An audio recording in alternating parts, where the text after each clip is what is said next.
Welcome to Right Side Up and Forward with Heather Hope, where we are flipping the script on the lies and revealing the truth. Hi, and welcome to my podcast. I'm Heather Hope, and this is Right Side Up and Forward, bringing conscious awareness to the delusions that we've been programmed to believe and directing us on the course of truth. So, it is my belief that we've been programmed in many areas, including sexuality, religion and spirituality, education, health and medicine, just to name a few. So I'll be making some videos and bringing expert guests on, as I believe Alex is in the area of medicine and health. So thanks for coming, Alex, to do the podcast. Thanks for having me. Yeah, for sure. Yeah. And I guess we can jump right into the germ theory. Sure. So can you enlighten us on your thoughts on the germ theory? Yeah, well, first of all, I would just say I'm not an expert in medicine. I'm an expert. First of all, I'm not even an expert. I wouldn't even say that. I don't know if there are experts truly, but just definitely not in medicine. But I do use natural medicine. But having said that, like Heather mentioned, we're living in times right now where the sort of the inversion is right in our face. There's been prophecies about this time, and I believe we're in the thick of it right now. So when it comes to health, to me, the biggest myth or the biggest lie has been this whole germ theory of disease. This goes back to like the mid 1800s with Louis Pasteur, the father of the germ theory. You may know him from buying pasteurized milk at the store.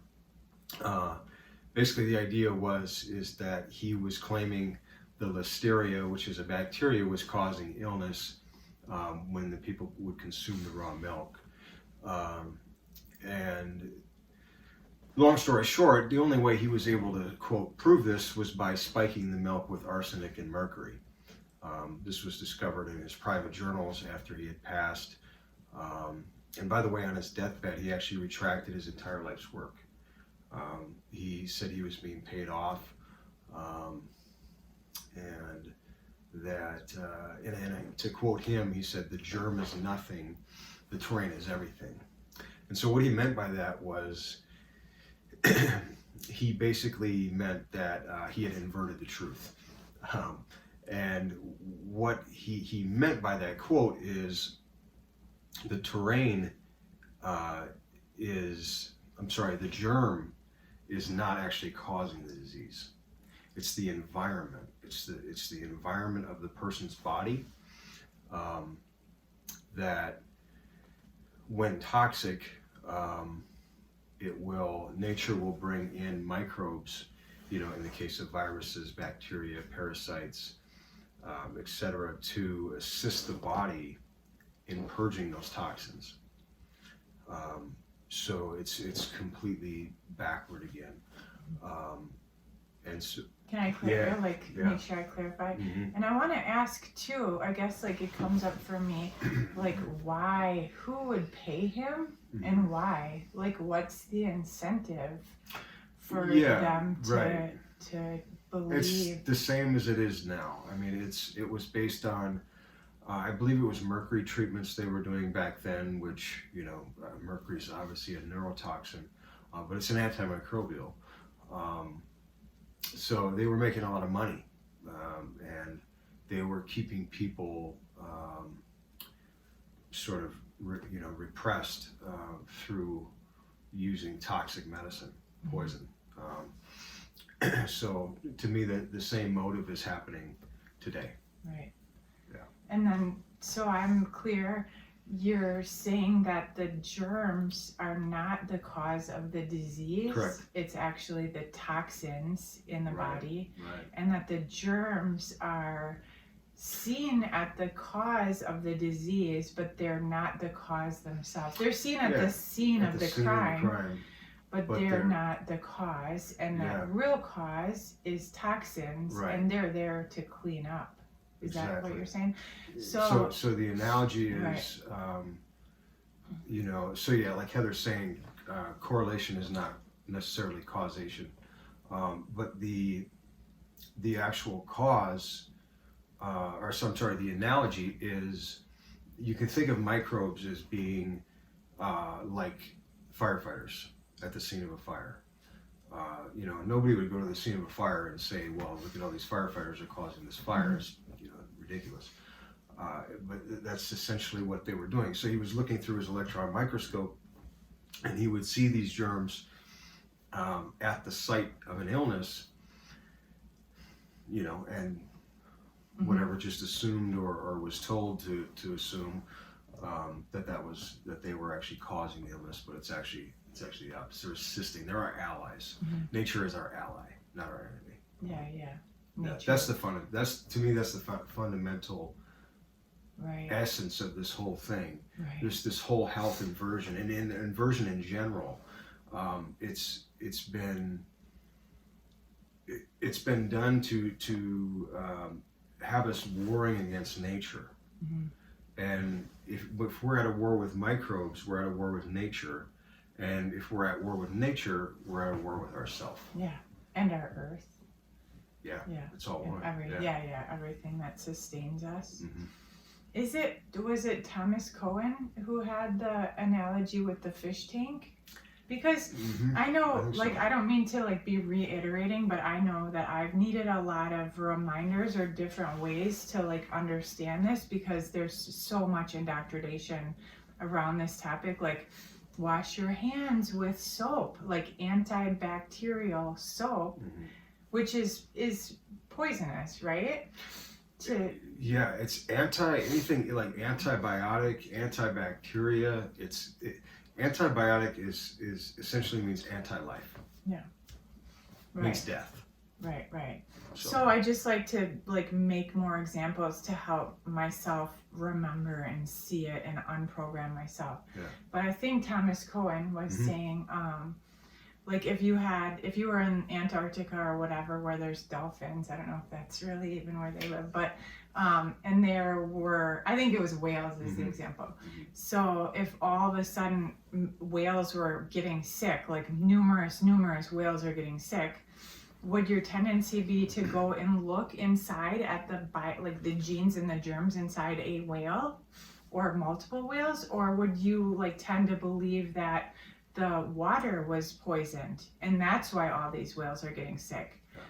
Our water is being poisoned, and our bodies are whatever percent water, 90 whatever. 70, okay, supposedly. So we're like a big fish tank, and our water is getting poisoned, and our fish, aka organs, skin, cells, are getting poisoned. And what they want to do with these fish organs is give them antibiotics, which are poisons, to put more poisons into the fish tank, instead of clean the water, clean the internal water, detoxify ourselves, clean our emotional water, which is cleaning and clearing traumas, this life, past life, and then as within, so without. So cleaning the environment, right?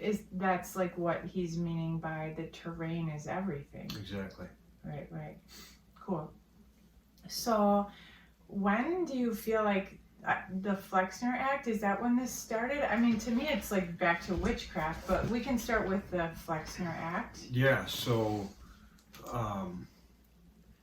the Flexner Act came in 1910, and that was John D. Rockefeller, who basically had a bunch of chemical residue from the oil industry, and he didn't know what to do with it. So he took it to the Nazi scientists and said, what can you do with these chemicals? And long story short, they said, we can do a lot. We can make plastic and we can make drugs. And that's how this whole pharmaceutical industry was born. subsequently went and jailed all the homeopaths, all the naturopathic practitioners, you know, labeled them as quacks, and you know, now we have allopathy, and you know, allopathy is all about treating symptoms with chemical-based drugs. And as long as we continue to treat symptoms, there's never going to be a remedy. Right. So pause one sec. So Yeah. the medicine is poison. Yeah. Because it's made with like toxic Petroleum chemical. byproducts. Yeah, Right, yeah, right. chemical. It's chemical-based medicine. Right. So that's And- the and inversion. That's the again. inversion, and that's the sabotaging of the terrain. Poison causes illness, Right. Right. and more poison doesn't Treat that. treat that. Okay, maybe if it's a homeopathic remedy, but that's a whole different story. Right. Whole different. But, Okay. And then you were saying about not treating symptoms. Can you go? Yeah, over that? so like I said, you know, as long as we continue to treat symptoms, there's never going to be a remedy. And if we want a remedy, we need to look at what's causing the issue, and that leads us into, you know, toxicity, and that's a general term, because toxicity can manifest in different ways and on different levels. You know, that could be on a, you know, sort of a physical level, as being like Wi-Fi radiation, or mercury, or some other heavy metal, toxic heavy metal, or it could be an unresolved trauma. Mhm. And it really, in truth, those two things are one and the same in my view. They're essentially representations of each other. As per the law of correspondence, you have as above, so below, as within, so without. So there's that corresponding factor there, whereas the unresolved individual and collective traumas that we have manifest in our environment or our terrain as all the pollution that we see in the air, water, and soil, Mhm. and in our bodies. Yeah, awesome. So one thing, like I'm a mental health counselor, and I think the direction people want to go is like to get a label for their disease and then get a pharmaceutical toxic medication to treat their label. Right. But I've heard you say there's no disease, so that kind of like puts a wrench in that whole. Right. Like, what do you mean Good by point. there's no disease? Yeah, good point. So, so what I mean by there's no disease is, because I mean that's a big statement. So, but if you trace back every single quote disease, if you trace it back, the underlying root cause is essentially the same thing, and it's the toxicity or trauma that we mentioned. So, Right. so diseases are concepts that were made up by, you know, this whole allopathic model or paradigm, in order that they can treat the symptoms of those quote diseases with their chemical-based drugs. Yeah. Yeah. Yeah.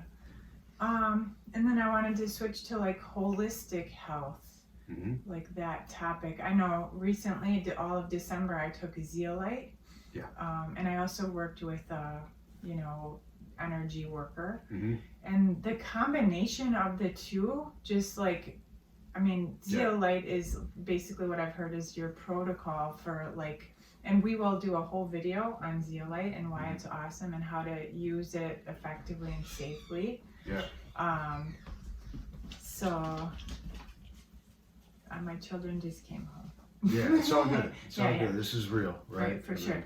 Real life. Yeah, I was gonna say about the zeolite. So, mind, body, spirit, like how I can tell it like lifted toxicity out of my mind, body, and spiritual, my whole being. Yep. So, is that what holistic health means to you? Absolutely. Yeah. I mean, I think it's important to work upstream, so to speak, and work on our traumas, work energetically, if you will. I mean, it's all energy, but then it's also important to work to clean up downstream as well. So downstream is like, you could think of it as like bioremediation of like a pond or a lake, you know, that has algae. And these algae serve a purpose. Obviously, they're cleaning up the chemicals in the water. they're trying to rebalance nature. And so it's important to work at and honor both. And really there's no both, it's just they're two sides of the same coin. Right. So because you obviously can't take like your mind out and have the same body or spirit, or for any of them, like they're integral. Like, yeah, for sure. Yeah. So I guess I wanted to ask why, because I've seen you eat and it seems like somewhat painful to be like so restrictive, and it seems really strong to hold your ground in so many different situations and circumstances. I mean, one thing I think of is at your sister's wedding, you brought your own lunch. And it was, you felt way better for it. I remember I felt not awesome. But anyway, it seems hard to hold your ground like that? And do you do that for like fear of death? Or what's your motivation? Well, yeah, so good question. To me, there's really no effort involved. There's no willpower. It's essentially like a devotional act as opposed to a disciplinary act.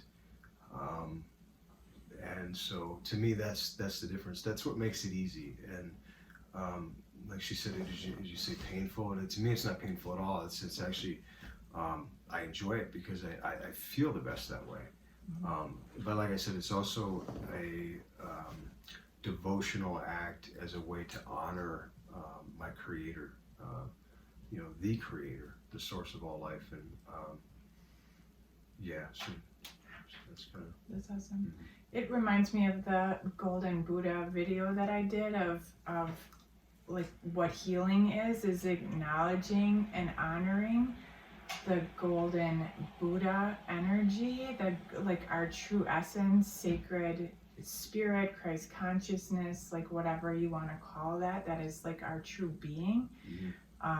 Like honoring that as opposed to like the mud that surrounds us, that's like our ego of like, what we don't have or how we look or how much money or however, like whatever your version of mud looks like. That of course like clouds our vision of the world. Yeah, and it makes it harder to,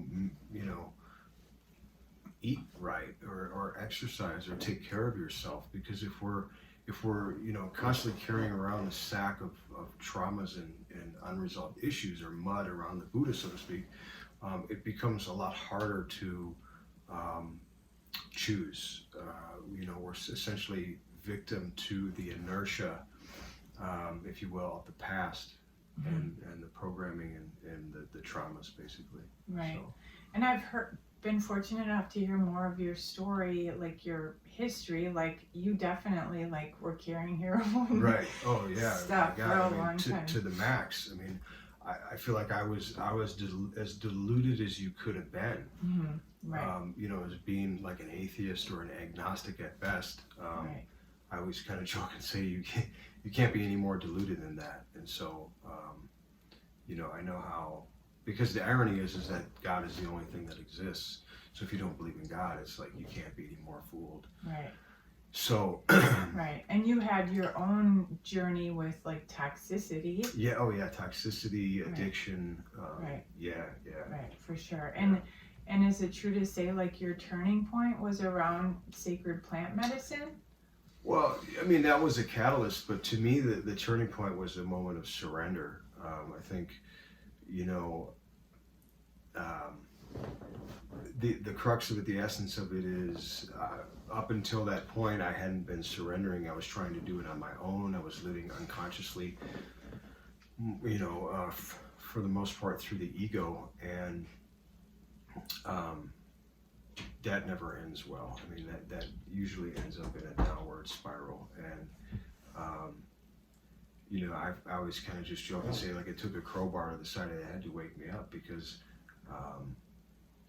it just wasn't happening. But anyway, my point is the plant medicine was a catalyst, but the ultimate sort of impetus to that awakening was the fact that I surrendered to a higher power. I said, God, if there is a God, I want to know the truth. And that essentially, that surrender moment, I believe is what saved my life. Yeah, that's cool. Thank you for clarifying. Mm-hmm. That's cool. I guess I wanted to, do you have any final thoughts or anything? Or we could wrap it up either way. Yeah, we can wrap it up. I mean, I think our whole sort of intention with this episode was to just kind of bring to light the inversion in regards to health. And then in the future, we're going to have a lot of different solutions and what can we do to sort of remediate our terrain or our environment and raise our frequency, raise our vibration, and just increase our health. Right, for sure. The germ is nothing, the terrain is everything. Yeah. And honoring the terrain, the golden Buddha, Yep. Cool. Absolutely. The all that is, etc. As 100%. within, so without the earth. And it, like, love is the solution, right? Like loving ourselves, like loving the all that is, with, like, devotionally. Mm-hmm. Cool. Well, I want to thank you for coming on, for actually being my first guest. Yeah, thanks for having making me. it happen. Yeah.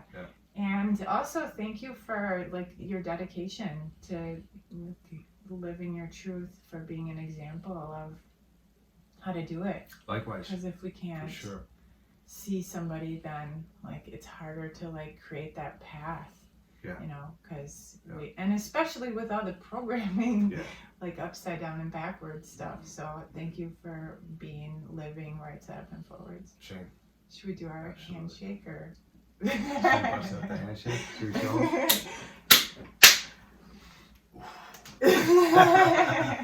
That's awesome. Cool. Yeah. So see you in the future. Thank you for joining us, and come back again. Yeah. We love you. Peace. Bye.